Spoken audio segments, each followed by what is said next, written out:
같이 보도록 하겠습니다. 신약성경 마태복음 5장 7절의 말씀입니다.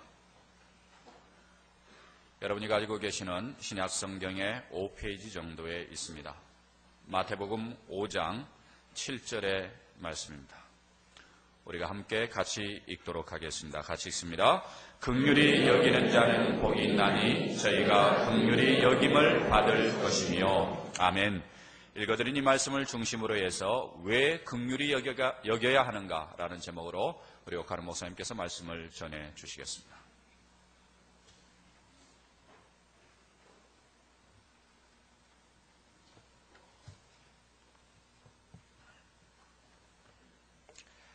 한 4년 전쯤 되었습니다. 신문에 보도된 한 토막의 내용인데 제가 오늘 좀 기억을 살려서 먼저 말씀을 드려야 될 것 같습니다. 선천성 판막증을 앓고 있는, 그러니까 일종의 심장병이죠. 이 심장병을 앓으면서 고등학교 1학년을 다니는 장모군이라고 있었습니다. 심장병을 앓으니까 애가 좀 신통치를 않고 아무래도 좀 다른 학생들과 어울리기가 어려웠겠죠. 그러니까 그 반에 있는 한 5명의 좀 질이 안 좋은 학생들이 그 장군을 심심하면 외딴지로 끌고 가서 두들겨 패고, 그 다음에 라이터불로 손을 찢이고 손가락 사이에 연필을 끼워서 비틀고, 뭐 군대에서나 할 수 있는 원산 폭격을 시키면서 무척 힘들게 학대를 했어요. 결국 견디다 못해 경찰에 고발을 했고, 이 5명의 학생들이 연행이 되었는데, 경찰이 신문을 하면서 물었대요. 도대체 너희들 무엇 때문에 그런 짓을 하냐 그랬더니 그 가운데 한 아이가 이렇게 대답을 한 것이 신문에 나왔습니다. 고통을 못 이겨 비명을 지를 때 쾌감을 느꼈습니다. 참 그 한마디를 제가 읽으면서 섬찟하다는 느낌을 받았습니다. 흔히 이런 현상을 놓고 인간성이 파괴된다 혹은 인간성이 상실된다는 고상한 말을 많이 씁니다마는, 어쨌든 오늘 세상이 어른아이 가릴 것 없이 점점 비정해지고 잔인해지고 있다고 하는 사실을 숨기지 못하는 한 단면의 사건이 아닌가, 이런 생각을 합니다. 예수님이 복음을 전하고 계셨던 그 당시만 해도 오늘과 비슷하게 다 잔인한 세상이었어요. 유대나라 사람들은 하나님의 거룩한 백성이라는 교만을 가지고 있었지만은 그들 역시 율법을 지킴네 하는 구실을 내걸고는 남을 불쌍히 여길 줄을 몰랐습니다. 심지어 안식일 날 사람이 죽어가는데도 안식일 일하면 안 된다는 그 이유 때문에 그들을 도와주지를 아니했다는 기록들을 우리는 자주 봅니다. 얼마나 매정한 세상입니까? 늙은 부모를 마음대로 학대해도 성전에 가서 헌금만 툭툭하게 내면 사람을 사람으로 대우를 받는 세상이니까 얼마나 매정한 세상입니까? 예수님 살고 있던 당시 로마 사회가 어느 정도 잔인하고 비정했나 하는 것은 여기서 일일이 말할 필요가 없어요. 우리는 많은 작품을 통해서, 역사의 기록을 통해서 그 당시 사람들이 짐승보다 더 포악했다는 것을 잘 알고 있으니까요. 애를 낳아가지고 마음에 들지 아니하면 내다버리는 것은 예사로 생각하는 사회였으니까 얼마나 비정하고 매정하고 차갑고 쌀쌀맞고 잔인한 세상이었나 하는 것을 우리는 짐작할 수가 있습니다. 이런 사회적인 배경을 다 염두에 두시고 예수님께서는 갈릴리 바다가 시원하게 내려다보이는 산 위에서 많은 무리들을 향해서 이렇게 외치십니다. 긍휼히 여기는 자는 복이 있나니 저희가 긍휼히 여김을 받을 것이며, 너희들은 긍휼히 여겨라, 불쌍히 여겨라, 서로 불쌍히 여겨라. 그리하면 행복한 자가 되리니, 왜냐하면 하나님이 너희를 불쌍히 여겨 주실 것이다 하는 말씀입니다.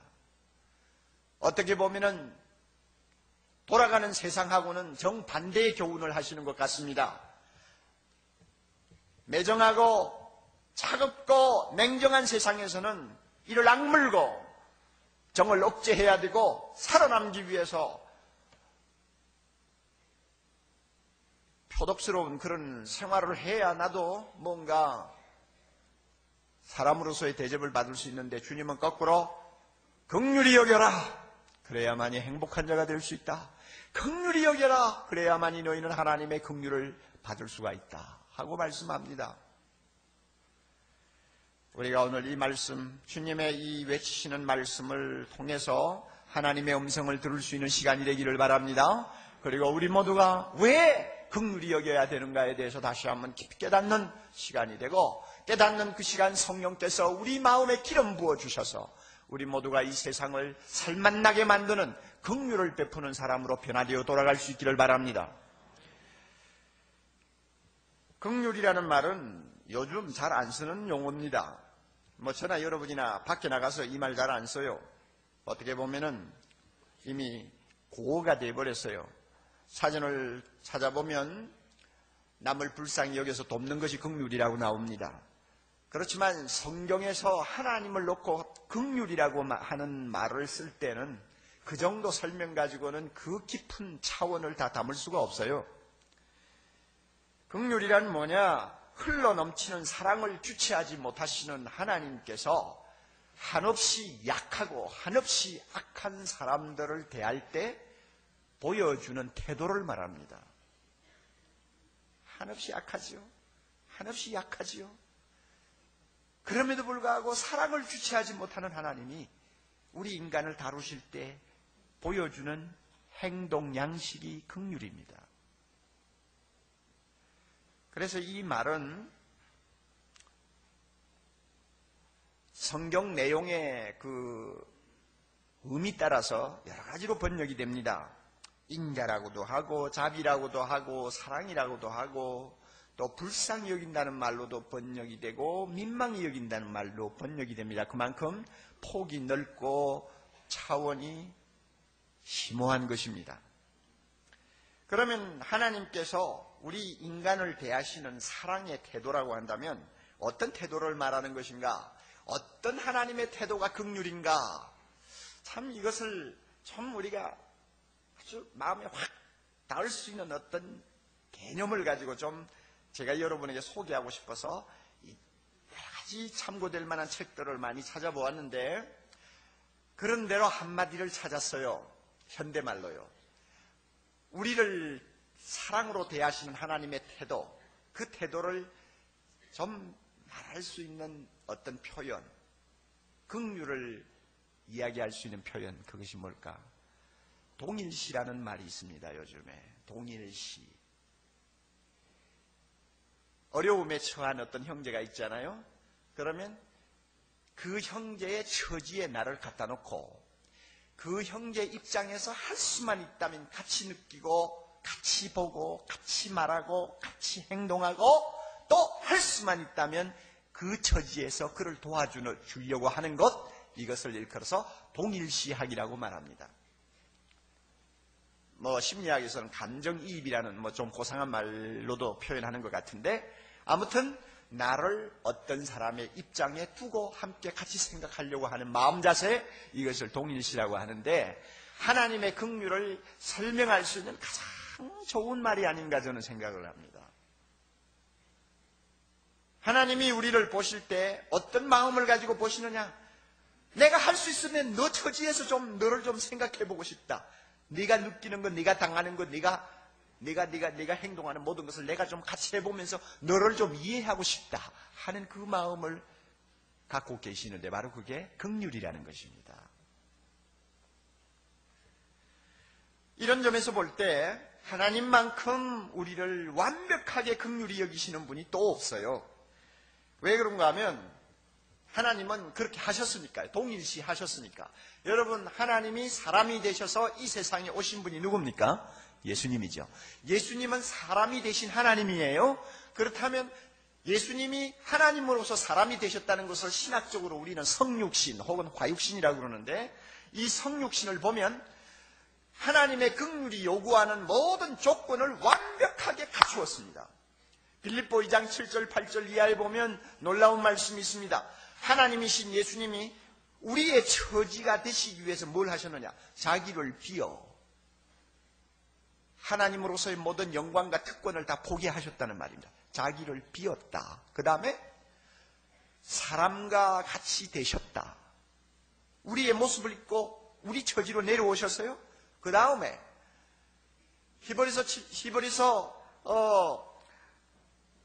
4장 15절 보면 내려오셔가지고 그저 옆에서 구경만 하고 있었나요? 아니요.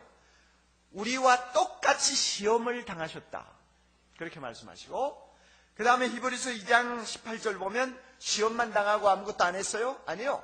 시험을 당하면서 우리를 도와주셨다고 했습니다. 그러니까 이 네 가지를 한번 보세요. 기가 막힌 동일시예요. 하나님은 우리를 불쌍히 여겨주셔서 자기의 영광 다 포기해버리고 자기를 비웠습니다. 그리고 우리와 똑같은 모습으로 세상에 오셨습니다. 그리고 우리가 당하는 모든 고통과 시험을 몸소 체험하셨습니다. 그리고 그것을 체험하시면서 우리를 불쌍히 여기서 필요할 때마다 우리를 도와주셨습니다. 이게 하나님의 긍휼입니다. 이것을 우리 현대말로 동일시하기 하는 말로 표현할 수 있다는 것입니다. 이만큼 하나님의 긍휼이라는 말은 대단한 의미를 갖고 있습니다. 그러므로 예수님은 자신이 우리를 긍휼히 여기기 위해서 하실 수 있는 모든 것을 하셨습니다. 그렇기 때문에 이제 우리를 보고 명령하십니다. 긍휼히 여기는 자가 되라. 긍휼히 여기는 자는 복이 있도다 하고 말씀하는 것입니다.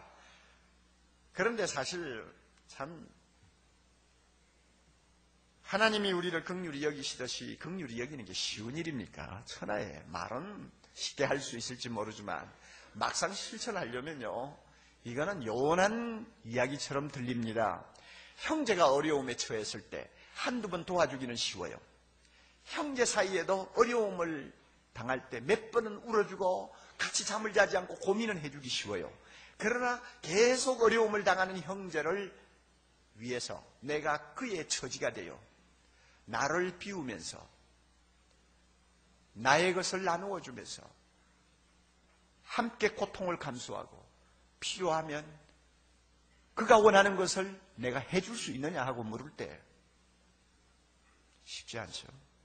해보셨으니까 알지 않아요? 요즘처럼 이기주의가 극성을 떨고 매정하고 형제고 부모고 자기에게 좀 손해를 줄 것 같으면 싹싹 얼굴을 돌리는 세상에 주님이 말씀하시는 이 긍휼을 우리가 실천할 수 있을까? 요원한 이야기예요.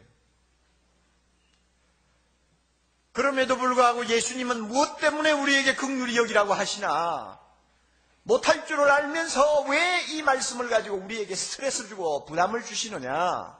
이제 여기 중요한 이유가 있는 거예요. 할 수 없는 일을 주님이 명령하셨나요? 아니요. 할 수 있기 때문에 명령하시는 것입니다. 하나님께서는 무슨 명령이든지 우리에게 하실 때는 반드시 그 명령을 순종할 수 있는 데이터베이스를 깔아놓고 우리에게 순종하라고 명령합니다. 되지도 않는 것을 하라고 하지 않아요. 그러면 하나님이 우리에게 긍휼을 베풀 수 있도록 해주셨다면 그것이 뭐냐? 자, 여러분 잘 들으세요. 굉장히 중요한 겁니다. 누구든지 자기가 받고 경험한 것은 행동할 수 있습니다. 맞아요, 안 맞아요? 아무리 어려운 거라도 내가 실제로 경험을 했고 내가 실제로 그것 때문에 엄청난 축복을 누린 사람은 그거 비슷하게 합니다. 정 안 되면 흉내라도 내요. 그러나 내가 전혀 경험하지 못한 것을 하라고 하면 곤란하죠. 그러면 하나님의 긍휼을 우리가 경험을 했습니까? 예, 했습니다. 하나님께서 우리에게 하나님의 긍휼을 엄청나게 경험하도록 지금까지 은혜를 주셨습니다. 언제? 우리를 구원하실 때 나 같은 죄인 불러서 무조건 값없이 죄 용서하시고 십자가의 피로 씻어주시고 성령으로 인을 쳐서 너 이제부터 내 아들이야. 날 보고 아버지라 불러. 아버지라고 불러. 그러면 내가 언제든지 대답해주마. 도와주마.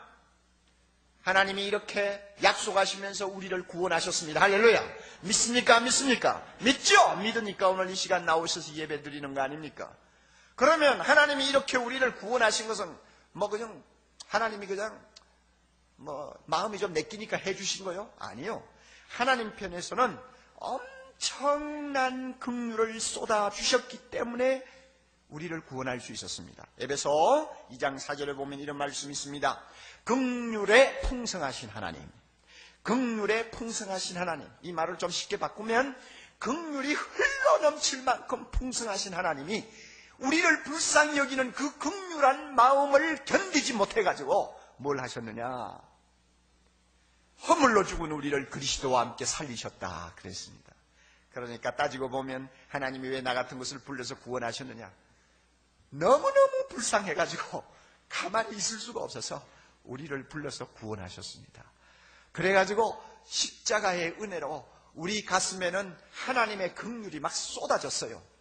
어떤 사람은 이 긍휼을 체험하기도 하고 어떤 사람은 체험은 하지 못하지만은 그런 대로 공감을 하는 수준에서 하나님의 긍휼을 우리 모두가 맛보았습니다. 따라서 우리 안에는 하나님의 긍휼을 기를 수 있는 큰 셈이 있어요. 왜? 우리가 받았으니까. 하나님이 우리를 불쌍히 여기지 않았다면 나 같은 것 하나님의 눈에 들고 하나님이 나를 자기 아들로 삼아 주실 리가 없죠. 하나님이 무엇 때문에 나를 이렇게 불쌍히 여겼는지 몰라요. 글쎄, 뭘 보고 불쌍히 여겼나요? 성경 아무리 뒤져봐도 대답이 안 나와요. 대답 비슷한 거 하나 있어요. 그러나 우리가 이해할 수 없는 대답이에요. 로마서 9장 15절 16절 보면 하나님이 이런 말씀하세요. 내가 불쌍히 여길 자를 불쌍히 여긴다. 내가 긍휼히 여기고 싶은 사람을 긍휼히 여긴다. 무슨 뜻입니까? 내가 좋으면 좋은 거야. 내가 마음에 들어서 부른 거야. 다른 소리 하지 마.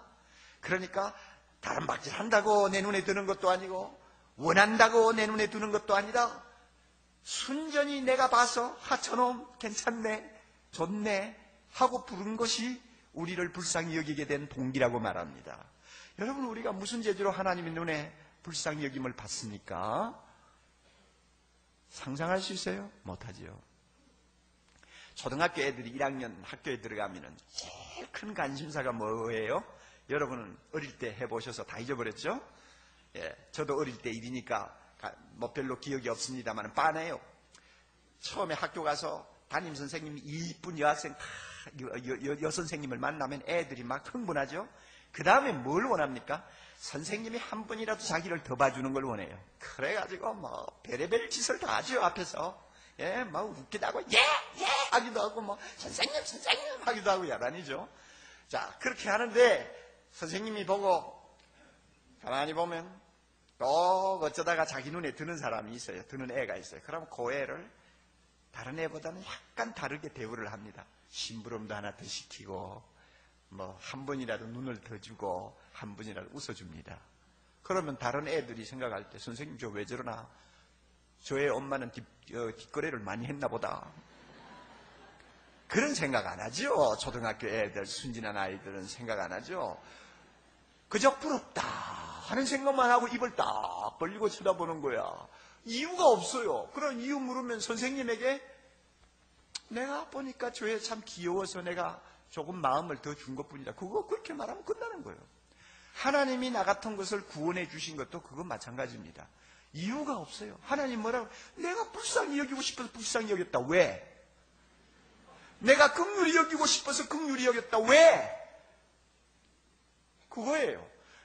이만큼 우리가 하나님의 놀라운 긍휼을 입고 구원을 받았으며 하나님의 자녀가 되었습니다. 할렐루야. 그뿐입니까, 여러분? 구원받고 나서 우리는 날마다 하나님의 긍휼을 입지 아니하면 숨도 쉴 수 없는 사람이 되어버렸습니다. 그래서 저 같은 사람 그래요. 날마다 엎드려서 기도하는 것이 뻔해요. 하나님 오늘도 불쌍히 여겨주세요. 불쌍히 여겨주세요. 내 같은 놈이 어떻게 완전하신 하나님을 만족시킬 수 있습니까? 아무리 목사지만은 내 같은 놈이 어떻게 거룩하신 하나님의 마음에 들겠습니까? 내가 오늘 손가락 하나 까딱 안 하고 거룩하게 앉아서 기도만 한다 해도 내 같은 놈이 어떻게 거룩하신 하나님의 마음에 들겠어요? 그러니까 제발 불쌍히 여겨주세요. 불쌍히 여겨주세요. 이게 제 기도예요. 왜냐하면 하나님이 나 같은 거 불쌍히 안 봐주시면 이거는 국물도 없어요. 국물도 없어. 세상이 얼마나 악합니까? 무슨 일을 당할지 누가 알아요? 그래서 하나님이 불쌍해가지고 치마폭에 싸고 돌지 아니하면 오늘도 나는 안심하고 살 수 없어요. 그러니까 하나님이 쏟아주는 거예요. 내가 너를 불쌍히 여겨노라. 내가 오늘도 내가 너를 한눈도 팔지 않고 쳐다보고 있으나 하면서 나를 쏴주시니까 오늘 우리가 살고 있지 않습니까? 그렇죠? 이렇게 긍휼을 엄청나게 받고 살아요. 이 긍휼의 셈이 우리 안에 있습니다. 예? 시편 저자가 103편에 이야기한 것처럼 우리 하나님 자비로우시며 은혜로우시며 노하기를 더디하시며 인자하심이 풍성하도다. 그러니까 날마다 경책지 아니하시고 항상 노를 품지도 아니하시고 우리가 무슨 악을 범한다고 해서 당장 치고 들어오지도 아니하시고 그저 참아주시고 기다려주시고 덮어주시고 그러다가 보니까 우리의 모든 죄를 사하시며 우리의 모든 병을 고치시며 우리의 생명을 파멸해서 구속해 주시고 인자와 긍휼로 간을 씌우시고 우리 소원을 독수리가 올라가듯이 우리 소원으로 우리의 모든 것을 만족시켜 주시는 하나님, 이 하나님이 우리를 불쌍히 여기시기에 오늘 우리가 살고 있는 것입니다. 그러니 이와 같은 큰 긍휼을 잊고 살면서 신앙생활하기 때문에 뭘 할 수 있습니까? 우리도 남을 긍휼히 여길 수 있는 것입니다. 믿습니까? 이 긍휼의 힘 가지고 남을 긍휼히 여기는 거예요. 내가 맛을 봤으니까 가능한 거예요. 그러므로 되지도 않은 일 왜 하나님이 자꾸 시키나 이런 소리 하면 안 돼요. 자, 그러면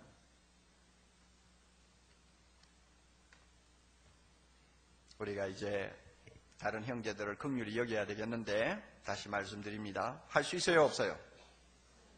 왜 이렇게 기어 들어갑니까? 자, 할 수 있어요, 없어요? 할 수 있어요! 하나님이 할 수 있으니까 하라는 거예요. 영국의 토마스 무어경이라고 귀족입니다. 귀족이고 믿음 좋은 사람인데요. 그 사람이 어떻게 무고하게 참 말려 들어가서 사형을 당하게 됐습니다. 그분이 사형을 당할 때 그 사형 선고를 받는 재판정에서 남긴 유명한 말이 있습니다. 재판관이 사형 언도를 했습니다. 참 억울하게 죽는 거죠. 그때 그 무어경이 재판관을 보고 이렇게 말했습니다. 재판관님, 오늘만은 내가 당신을 친구라고 부르게 해주세요. 친구요.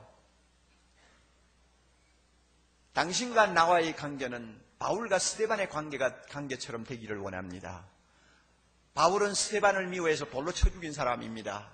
그러나 나중에 바울이 예수 믿고 나서 지금은 하나님 나라에서 바울과 스데반은 가장 가까운 친구로 손잡고 하나님 나라에서 영원히 살고 있습니다. 당신 나를 사형 언도했지만 당신 예수 믿고 나중에 저 하늘나라에서 나와 함께 손잡고 영원토록 기뻐하고 행복하게 사는 친구가 되기를 바랍니다. 그 말했어요. 그 말을 듣자 재판관이 충격을 받고 나는 당신에게 사형을 언도하는데 당신은 어찌해서 나에게 이렇게 선한 말을 합니까? 하고 물었더니 토마스 무어경이 유명한 말을 했습니다. 내가 그렇게 할 수 있는 것은 예수님이 나에게 먼저 긍휼을 베푸셨기 때문입니다. 예수님이 나를 그렇게 긍휼을 베풀어 주셨어요. 그러므로 내가 당신에게 긍휼을 베푸는 것입니다. 하는 말을 했어요. 할 수 있는 거요. 우리는 하나님의 무한한 긍휼을 경험했기 때문입니다. 자, 그러면 여러분 어떻게 해야 예수님처럼 긍휼히 여기는 자가 될까요? 예수님한테서 배워야 되겠습니다. 예수님이 세상에 계실 때 우리에게 몇 가지 실제 모범으로 가르쳐 주셨어요. 첫째로 예수님은 구원을 받지 못하는 세상 사람들을 아주 긍휼히 여겼습니다. 불쌍히 여겼습니다. 마태복음 9장 36절 보면 무리를 보시고 민망히 여기시니 이는 저희가 목자 없는 양과 같이 고생하며 유리함이라. 예수님은 세상의 사람들을 보실 때 그가 뭐 잘 살든지 못 살든지 그가 귀족이든지 천민이든지 상관하지 않고 하나님이 없는 생활을 세상을 살면 그들을 심히 불쌍히 여겼는데 어느 정도 불쌍히 여겼느냐? 목자가 없어져 가지고 어디를 갈지 몰라가지고 뿔뿔이 헤매면서 고생하는 양처럼 보셨어요. 이게 예수님의 긍휼입니다. 우리들도 우리 주변에 있는 형제 자매들을 향해서 불쌍히 여기는 마음을 가져야 합니다. 하나님의 마음을 가지고 그들을 불쌍히 보아야 합니다. 여러분, 고대강실 지어놓고 살면 뭐합니까? 이 세상에서 출세하면 뭐합니까? 남보다 조금 앞서면 뭐합니까? 남보다도 건강해서 몇 년 더 살면 뭐합니까? 결국은 내가 구원받느냐 구원받지 못하느냐가 그 사람의 영원한 운명을 결정할 입장에 놓이게 되는데, 만약에 영원한 운명이 잘못된 길로 가야 되는 사람이라면 얼마나 불쌍하냐 말입니다. 오늘 우리가 지금 119 운동을 하고 있습니다. 무엇입니까? 119 운동이 뭐예요? 자, 한 사람이 한 가정을 구원하자. 이것을 위해서 우리는 허운이 웃대기 캠페인을 하고 있습니다. 우리 모두가 열심히 해야 될 일입니다. 그런데 이와 같은 일을 누가 잘할 수 있느냐? 하나님의 긍휼을 내 마음에 가지고 주님을 모르는 사람을 볼 때마다 불쌍히 여기는 마음이 있는 자가 이 일을 할 수 있습니다. 어거스틴이라고 하는 유명한 교부가 이 말을 했어요. 우리가 영혼이 떠난 시체를 앞에 놓고 통곡을 한다면 하나님이 떠난 영혼을 놓고 어찌 통곡하지 않겠느냐? 다시 한번. 우리가 영혼이 떠난 시체를 놓고 통곡한다면 하나님이 떠난 영혼을 놓고 어찌 우리가 눈물을 흘리지 않겠느냐? 옳은 말이요.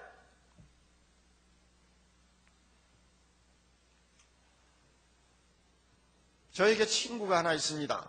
중학교 때부터 다정한 친구였습니다. 거의 50여 년 가까이 된 친구입니다마는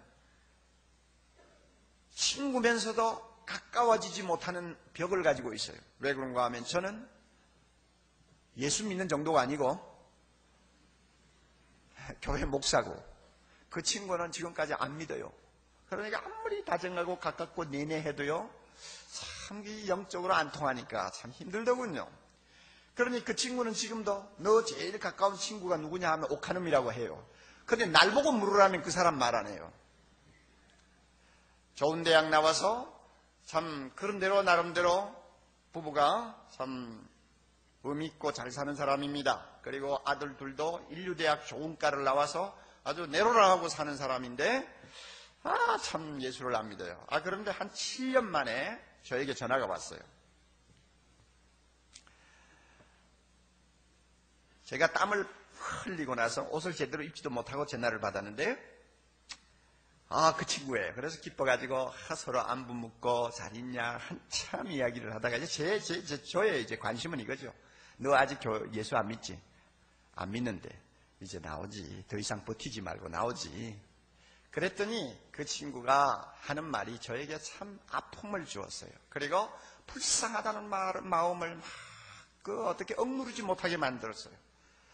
야, 하느마, 자, 내 말 좀 들어봐.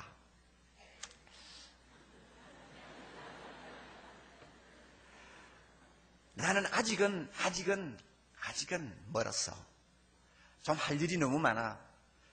요즘에 정말 의미 있는 좀 남은 생을 살기 위해서 내가 보는 책도 있고, 아직은 너 곁에 가기는 일러. 좀 더 있다가 나이가 들어가지고 내가 좀 힘이 빠지면 난 반드시 내 곁에 갈 거야.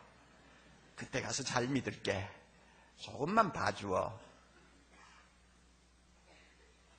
제가 속으로 이제 나이 6학년 된 주제에 무슨 더 있다가 말다가 하나, 제가 속으로 그랬죠. 예? 얼마나 불쌍한지요.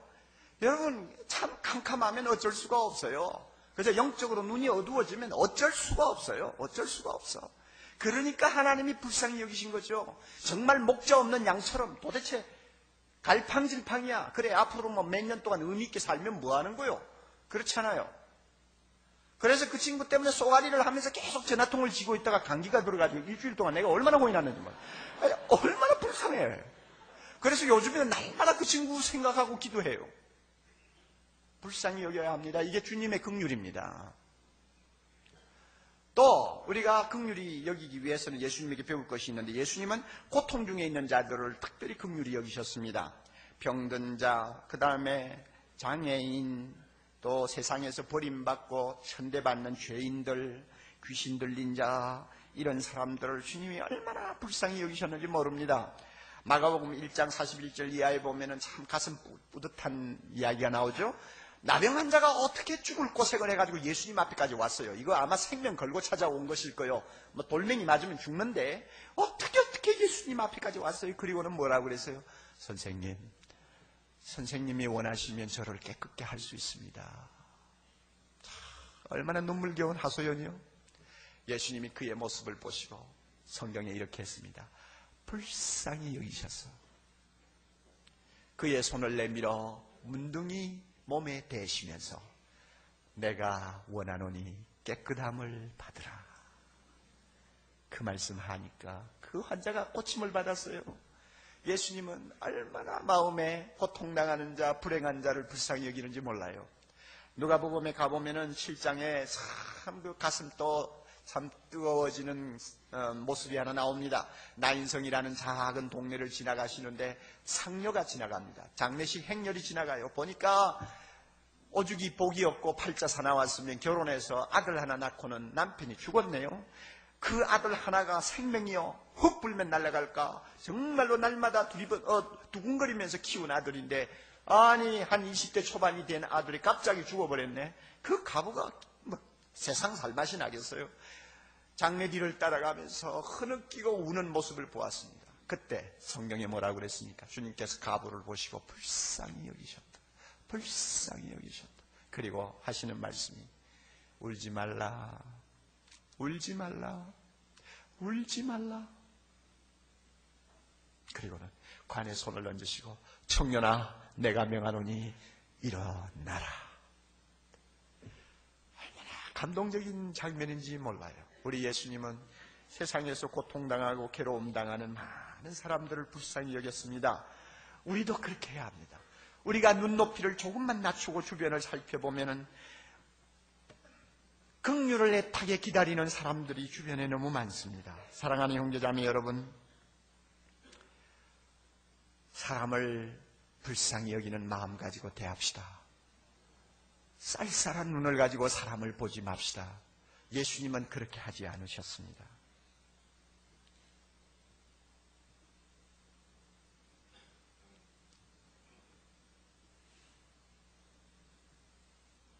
저는 우리 교회 가난한 자, 고통당하는 자를 위해서 수고하시는 많은 분들이 계시는 것을 얼마나 자랑스럽게 생각하는지 모릅니다. 우리 교회 장애인 주일학교에는 장애인이 120명이에요.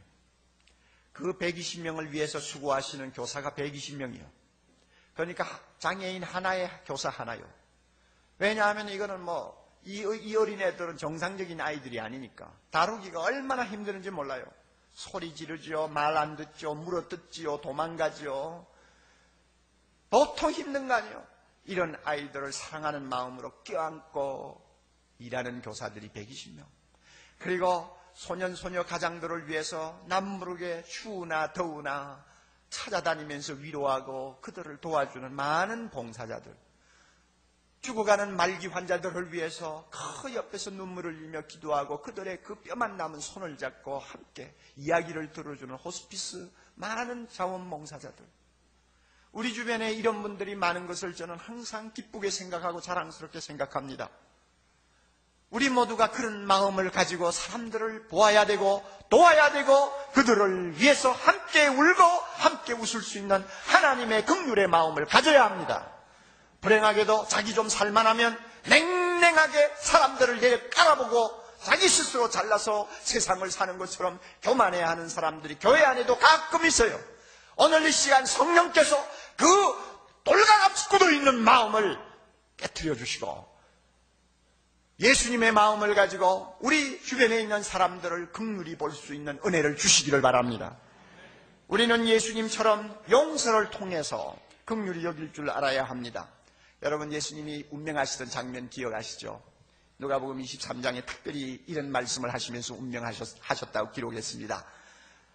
어떻게 정신이 있었는지, 어떻게 예수님이 제정신을 그렇게 6시간 동안 가지고 버틸 수 있었는지 모르겠어요. 그러나 그가 운명하시기 전 뭐라고 그랬어요? 아버지여, 저희를 사하여 주옵소서. 저희가 하는 일을 저희가 알지 못함이니이다. 그저 우리가 쉽게 말하면 하나님 저 몰라서 저러는 거예요. 나를 못 박는 저 짐승 같은 로마 군인들, 나를 팔아먹은 저 무지막지한 유대인들 다 몰라서 이러는 것입니다. 아버지여 용서해 주옵소서. 몰라서 저런다. 이것은 그 밑바닥에 뭐가 있는지 알아요? 불쌍히 여기는 마음이 있는 것입니다. 우리 애들 뭔가 잘못해가지고 저는 오늘 저녁에 좀 가만히 안 두어. 그래가지고 해초리까지 딱 준비해놓고 저놈의 자식 오늘 가만히 안 두어. 자, 그런데 옆에 있는 아내가 자꾸 말합니다. 그 애가 뭘 알겠어요? 몰라서 그러는 걸. 몰라서 그러는 걸 때리면 뭐합니까? 차라리 내 종아리 때려요. 옆에서 몰라서 그러는 걸 왜 그러느냐고 한다. 그 말 가만히 듣고 보면 사실 그런 것 같아. 그 뭐 10몇 살짜리가 뭘 알면 얼마나 알겠어. 그래, 맞았어. 당신 말이 맞았어. 몰라서 그러는 거야. 그러면 마음에 무슨 생각이 들어요? 감정이 있어요. 불쌍히 여기는 마음이 드는 거예요. 그래, 몰라서 그래. 아이고, 그만두자. 여보, 데리고 오지 마. 가만히 둬. 자, 그러고 끝나죠. 아마 예수님이 그러셨던 것 같아요. 몰라서 나를 십자가에 못 박는 거야. 불쌍하다, 그 말이에요. 우리가 형제를 불쌍히 여기면 용서하게 됩니다. 할렐루야. 네. 예수님은 용서하면서 불쌍히 여기셨어요. 불쌍히 여기셨기 때문에 용서하셨어요. 우리도 그렇게 해야 합니다.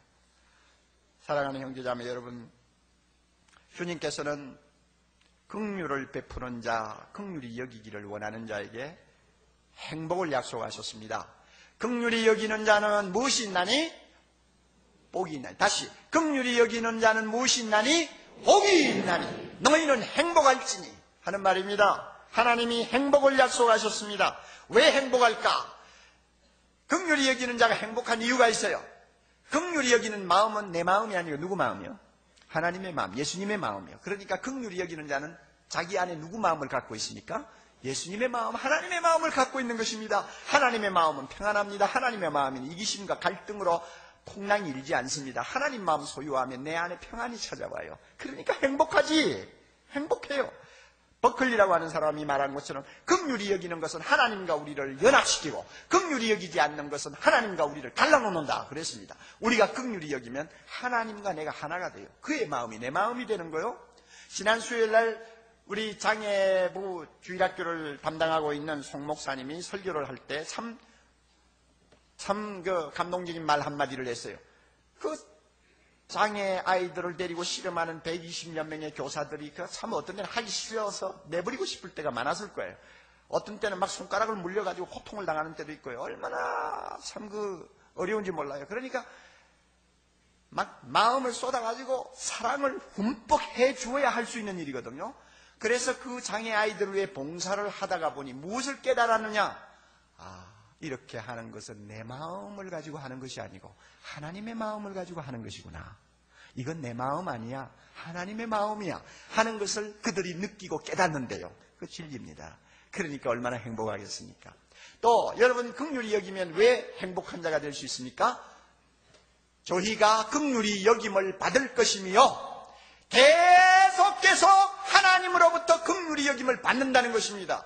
여러분 우리가 구원을 받기 위해서는 값없이 긍휼을 받았습니다. 조건 없이 하나님의 긍휼을 입었습니다. 그러나 구원받은 다음에 우리가 하나님의 긍휼을 입으려면 이것은 조건적입니다. 여러분 꼭 기억하세요. 너희가 긍휼히 여기면 내가 긍휼히 여긴다. 너희가 용서하면 내가 용서한다. 제 말 거짓말이 아니에요. 성경 보세요. 조건적이에요. 조건적이에요.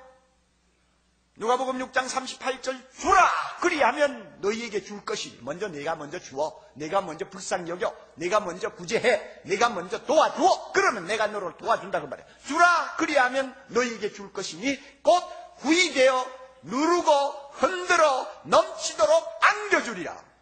쏟아준다고 그랬어요. 하나님 앞에 긍휼을 받고도 남을 긍휼히 여기지 아니하면 그때부터는 하나님의 얼굴 돌리신다는 것입니다.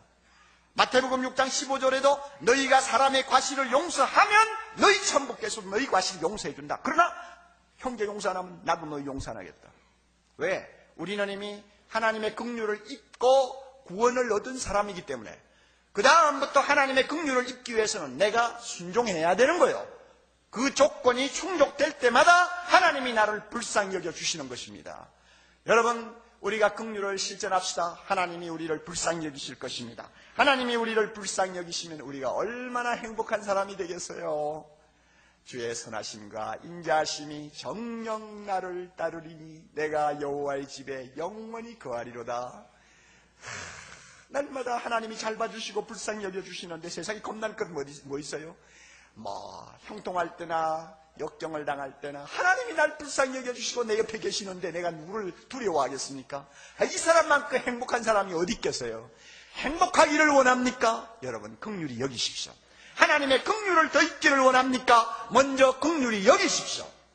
그래서 이 매정하고 더러운 세상, 악한 세상, 잔인한 세상, 우리가 들어가서 긍휼을 베풀므로 이 사회를 치유하고 절망에 빠진 많은 사람들을 그리스도 앞으로 인도하고 고통 중에 있는 자들을 치유하고 이 세상을 살맛나는 사회로 바꾸어 놓아야 합니다. 누가 하겠어요? 우리가 해야지. 누가 하겠어요? 예수의 제자들이 해야죠. 누가 하겠어요? 하나님의 백성이 할 수밖에 없잖아요. 누가 하겠어요? 하나님의 긍휼을 체험한 우리 모두를 통해서 해야죠. 누가 하겠어요? 하나님께서 우리 모두에게 긍휼히 여기는 자 되도록 해주시기를 바라고, 또 긍휼히 여김으로 복받는 자 되게 해주시기를 바라고, 긍휼히 여김으로 이 사회를 하나님의 나라로 바꾸는 놀라운 주의 제자들 되도록 해주시기를 바랍니다. 다 같이 기도하십시다. 자비로우신 하나님 아버지, 오늘 우리에게 말씀 주셨습니다.